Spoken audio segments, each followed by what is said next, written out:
अभी सर हाल ही में आप सचिन और सीमा के पास पहुंचे भी थे। क्या क्या बातें हुई, कुछ आप बताना चाहें कि क्या परेशानियां हैं, क्या? भोले हैं दोनों, बहुत सीधे हैं। अंधा प्यार किया है उन्होंने और अंधे प्यार के मारे हैं। सर एक सवाल ये पूछना चाहूँगा कि इस केस की प्रतिक्रिया कब तक पूरी होने की आशंका है? क्योंकि एक आशंका ये भी जताई जा रही है कि लोगों के मन में जो उसके ऊपर मनमुटाव है, जो आज वो शक की नज़रों से जो लोग देख रहे हैं, उस शक को आखिर कैसे दूर किया जाएगा? देखिए, शक होना चाहिए, शक करना चाहिए। अगर शक आप इस मैगज़ीन के द्वारा लोगों के शक के जवाब ही तो देते हैं, लोगों के सवालों के जवाब तो देते हैं, प्रयास करते हैं कि आप अपनी इस मंथली मैगज़ीन में और नेशनल लाइव के इस डिबेट में जो आप इंटरव्यू ले रहे हैं, लोगों के शक और सवालों का जवाब दीजिए। सर एक सवाल आखिरी आपसे करूंगा। आप जिस तरीके से केसेस लड़ते हैं, आपका तौर तरीका, जिसके आज लाखों लोग फ़ैन हैं आज देश में, उसके पीछे का राज क्या है? कौन, आप किसको अपना गुरु मानते हैं? हमारे माता पिता, अब तो सारे संत हमारे साथी हैं, गुरु हैं। अब संत तो गुरु होते हैं। भारत माता गुरु है सबसे बड़ी, जिस भारत माता को दुनिया में कोई और मिला ही नहीं। आप देखते हैं ना, दुनिया में आपने कभी लंदन माता, चीन माता, जापान माता, अमेरिका माता, रूस माता, यूक्रेन माता, श्रीलंका माता, पाकिस्तान माता सुनी? है ही नहीं, हो ही नहीं सकती। हमारी भारत माता ही माता है।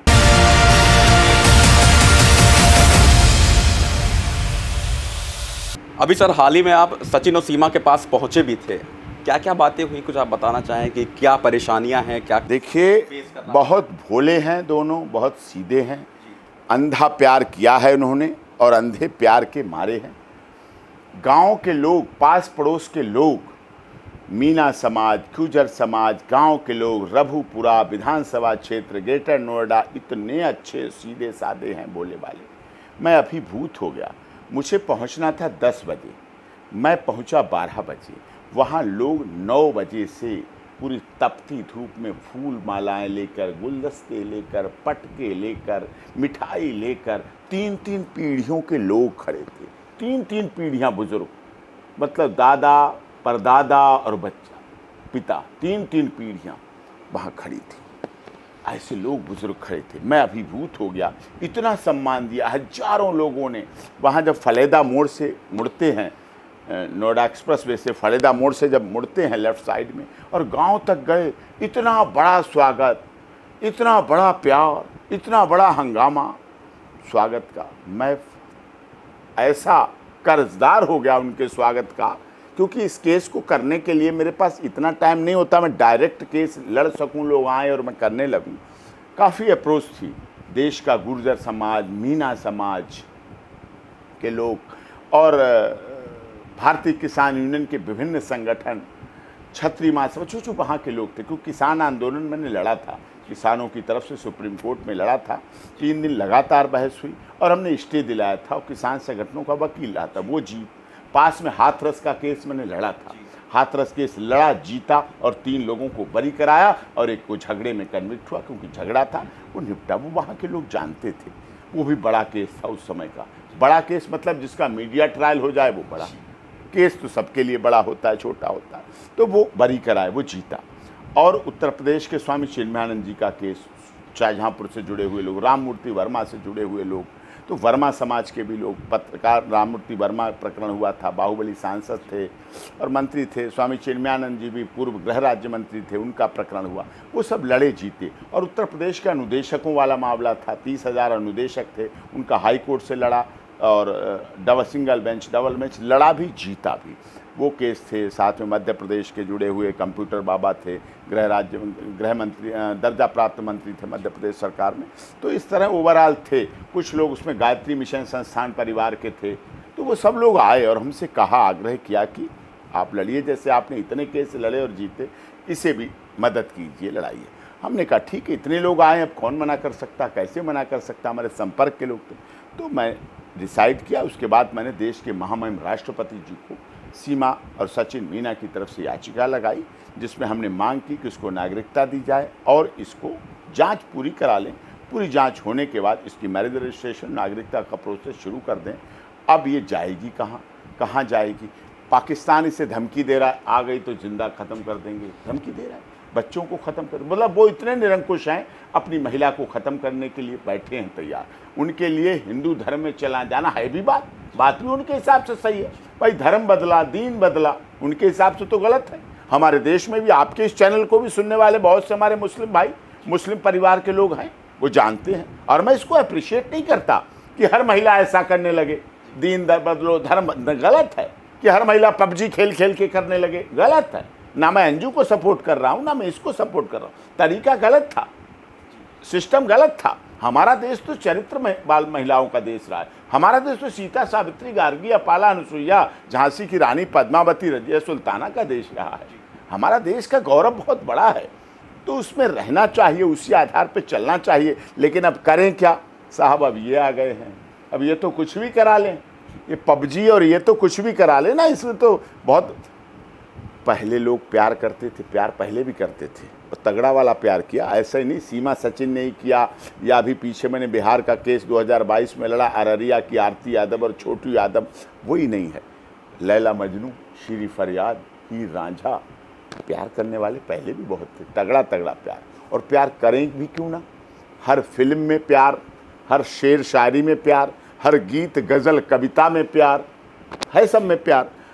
तो हर रहीम और कबीर के दोहों में प्यार। रहीमन धागा प्रेम का मत तोड़े चटकाए, और तोड़े से फिर ना जुड़े जुड़े गांठ पड़ जाए। और प्यार की बात आप करें,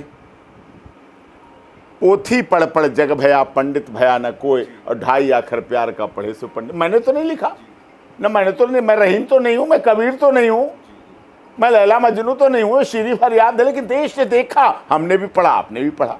तो 2023 में अगर इस बात को फिर से दोहराया जाए और माना जाए तो कोई बुराई नहीं, और इसको सच्चाई के आधार पर चलेगी।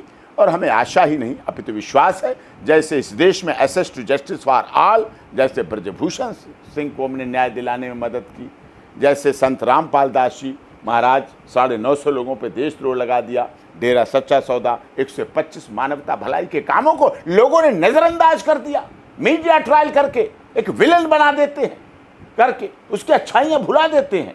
वो लड़ा, राजस्थान में आनंद पाल प्रकरण लड़ा, दिल्ली में कितने सांसद, मंत्री, मिनिस्टर के केस लड़े हैं, व्यापारियों के लड़े हैं, सुशांत सिंह राजपूत अभिनेता रहे, उनका केस लड़ा, डायरेक्टर, फिल्म प्रोड्यूसर, निर्देशक, उनके केस लड़े।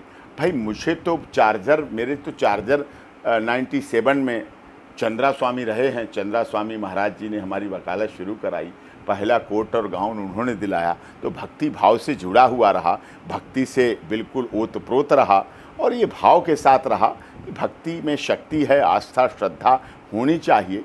कितने संतों के केस लड़े, कितने धार्मिक संस्थाओं के केस लड़े, ट्रिपल तलाक में रहा, किसान आंदोलन में रहा, और कितने लैंडमार्क जजमेंट हैं जो देखे गए, पढ़े गए। और निर्भया केस में भी मैंने दिखा दिया देश और दुनिया के लॉयर्स को, लीगल कम्युनिटी को, लीगल फ्रेटर्निटी को, कि अगर आप मेहनत करें, अगर आप सच्चे रूप में अपने क्लाइंट के लिए मेहनत करें, तो दुनिया आपको सम्मान भी देती है, भरोसा भी करती है, और वकील को, जैसे डॉक्टर और वकील को भगवान कहते हैं, तो उसका दर्जा भी आपको देती है। सर एक सवाल ये पूछना चाहूँगा कि इस केस की प्रतिक्रिया कब तक पूरी होने के आशंका है, क्योंकि एक आशंका ये भी जताई जा रही है कि लोगों के मन में जो उसके ऊपर मनमुटाव है, जो आज शक की नज़रों से जो लोग देख रहे हैं, उस शक को आखिर कैसे दूर किया जाएगा?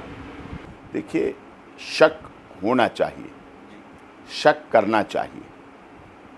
अगर शक, आप इस मैगज़ीन के द्वारा लोगों के शक के जवाब ही तो देते हैं, लोगों के सवालों के जवाब तो देते हैं, प्रयास करते हैं कि आप अपनी इस मंथली मैगज़ीन में और नेशनल लाइव के इस डिबेट में जो आप इंटरव्यू ले रहे हैं, लोगों के शक और सवालों का जवाब दे सकें।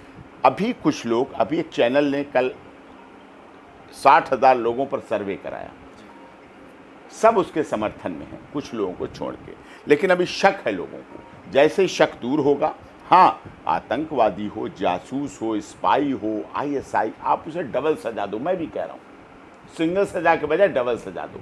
लेकिन अगर वो सही है तो पूरी देश चाह रहा है, दुनिया चाह रही है। पाकिस्तान के कितने हमारे चाहने वाले के लोग, मुस्लिम समाज के, मुस्लिम संगठन के लोग कितने हमें कहते हैं कि अब इसे बचा लो, अब इसकी जान बख्श दो, अब इसको रख लो, इसके अनाथ बच्चों को अनाथ मत होने दो। कई बार हो चुके हैं। एक बार जब इस बच्चों के माँ बाप ने इसको छोड़ा, तलाक दिया, तो बच्चे अनाथ हो गए। और दूसरी बार जब सीमा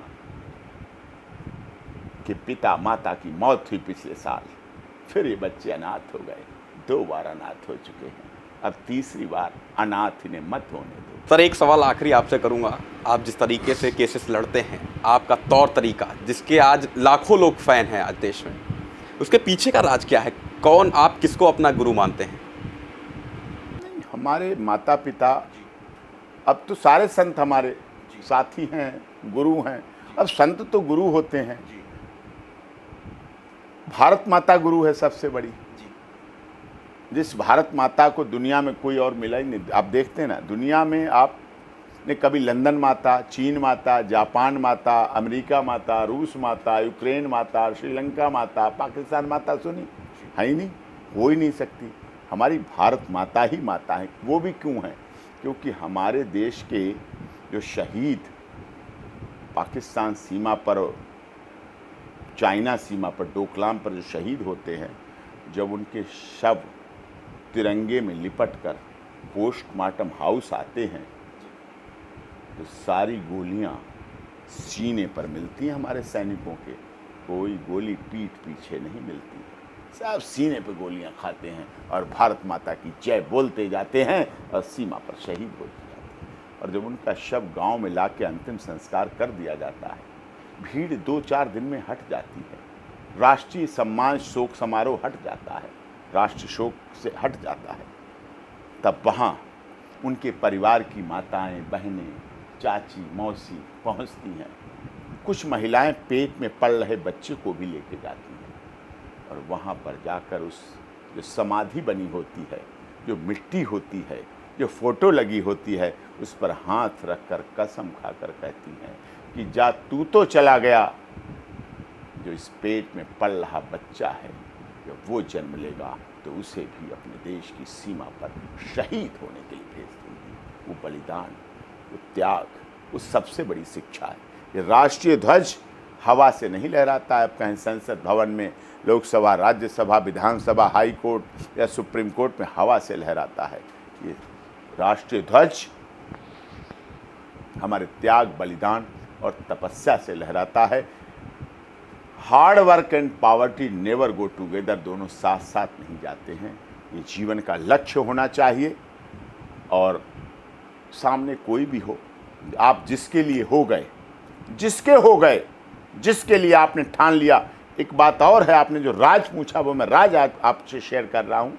हमारे माता पिता ने, जब मैं वकालत के प्रोफेशन में उतरा, तो उन्होंने कहा बहुत क्लाइंट आएंगे तुम्हारे पास, तुम वकालत में उतर रहे हो। इस देश को न्याय की बहुत ज़रूरत है। न्याय के लोग गरीब, दलित, शोषित, पीड़ित, मजदूर, मजलूम बहुत परेशान रहते हैं। एक छोटा सा व्यक्ति जब उसकी लड़ाई होती है, उसका भरोसा देखिए अदालत पर कितना भरोसा रखता है। एक छोटा व्यक्ति जब उसकी लड़ाई होती है, वो कहता मैं तुम्हें कोर्ट में देखूंगा, I will see you in court. वो ये लड़ने बोलता है कि I will see you in court, मैं तुम्हें कोर्ट में देखूंगा। और न्यायालय ऐसी व्यवस्था है, न्याय मंदिर है, और मैं इस बात को मानता हूँ। और जब भी मैं जाता हूँ सुप्रीम कोर्ट और राष्ट्रपति भवन के सामने निकलता हूँ, मैं राष्ट्रपति भवन को रुक के प्रणाम करता हूँ कि आप देश की सबसे संवैधानिक संस्था हैं। सुप्रीम कोर्ट, हाई कोर्ट को प्रणाम करता हूँ, आप देश के संवैधानिक संस्थान हैं। आप पर इस देश के 150 करोड़ लोग गुवाहाटी से चौपाटी, कन्याकुमारी से कश्मीर तक भरोसा करते हैं, विश्वास करते हैं। तो उसका राज ये है कि मेरे माता पिता ने मुझसे कहा था, क्लाइंट आएगा तुम्हारे पास, उससे फीस लेना, अधिक से अधिक फीस लेना, जितनी ज़्यादा से ज़्यादा ले सको लेना, और वो तुम्हें देगा। लेकिन दे पाए या ना दे पाए, जितनी दे पाए, जितनी रह जाए बाकी, वो लेना। लेकिन जब कोर्ट में उसके लिए खड़े हो, जब उसके लिए वकालत कर रहे हो, जब अदालत में जज साहब के सामने खड़े हो, तब ये मत सोचना कि अभी उसकी कोई फीस देना बाकी रह गई है। उस समय पूरा हक, अपनी बुद्धि, अपनी क्षमता, अपना दिमाग, अपनी योग्यता पूरी लगा देना, और उसके बाद बाहर आना, फिर फीस लेना, फिर फीस मांगना, लेकिन उस समय मत ध्यान में रखना कि इसका कुछ बाकी भी रह गया। उस समय ये सोचना कि इसने तुम्हें अपना घर बार, महिलाओं के जेवर, खेती बाड़ी, मजदूरी, इसने अपना भूखा रहा है और तुम्हें लाके दिया है। ये ध्यान रखना, तुम्हारी कभी पीछे मुड़ के देखने का अवसर नहीं आएगा। और उनका आशीर्वाद है, मुझे कभी पीछे मुड़ के देखने का अवसर नहीं मिला, सिर्फ आगे आगे दिखा। आप लोगों का साथ, देश के और विदेशों के, दुनिया भर के करोड़ों लोगों का प्यार हमारी पूंजी है और यही मेरे चार्जर। आप साफ तौर पर इस वक्त देख सकते हैं कि देश प्रेम किस तरीके से वकील साहब की आंखों से आंसू आ चुके हैं। ये देश प्रेम, ये जज्बा, इसी जज्बे के साथ जिस तरीके से हर केस को पूरी बेबाकी के साथ सुप्रीम कोर्ट के भीतर लड़ते हैं और लोगों को न्याय दिलाने का काम करते हैं और पूरी कटिबद्धता के साथ अपने केस को लड़ते हैं। दिल्ली से वीडियो जर्नलिस्ट जतिन के साथ मैं रमन दीक्षित, नेशन लाइव।